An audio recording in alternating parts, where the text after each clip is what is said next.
Nĩ monanio ma ũrĩmi makĩria kũrĩ mbeũ njĩthĩ marĩa maraharirio mwena wa Soiro kaunti-inĩ ya Nakuru marĩ na itanya rĩa kwandandũra umithio ũrĩa arĩmi makoragwo makĩmathĩra mĩgũnda-inĩ yao.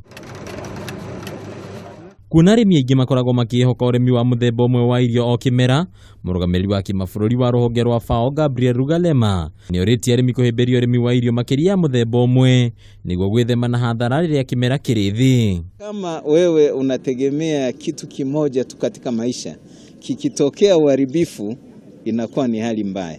Kwa hiyo hata mahindi sasa hivi kwa mfano kuna mambo ya necrosis, kuna fall armyworm.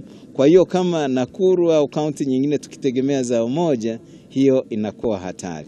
We want our youth to become agribusiness entrepreneurs, to think like businessmen and businesswomen when it comes to agriculture. They should not just do subsistence farming. Kuna arĩmi aingĩ kaunti ĩno nĩ marikĩtie kĩo kĩa ũrĩithi-inĩ wa ngũkũ.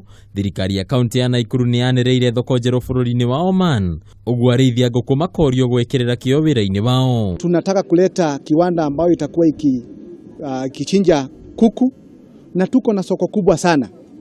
Ndipo tunaambia vijana wetu, tuko na soko ya avocado kule Oman na Dubai. Tuko na soko kubwa ya kuku upande wa Oman. Ona mbeũ njĩthĩ kuma mwena ũyũ nĩ morĩtio kũheo ũteithio kuma kũrĩ thirikari ũrĩmi-inĩ, kuona aingĩ ao matikoragwo na ũhoti kana ũgĩ wa kwĩmathĩra bũthi mĩgũnda-inĩ. Most youth don't feel agriculture is sufficient for a career. They feel it's for the old or it's dirty. Kaunti ya Nakuru nĩ ĩmwe ya kaunti iria irutaga mũigana mũnene wa irio bũrũri-inĩ. Handũ-inĩ ha metha ya wonjoria ya Kameme TV, rĩtwa rĩakwa nĩ Bataru wa Mwangi.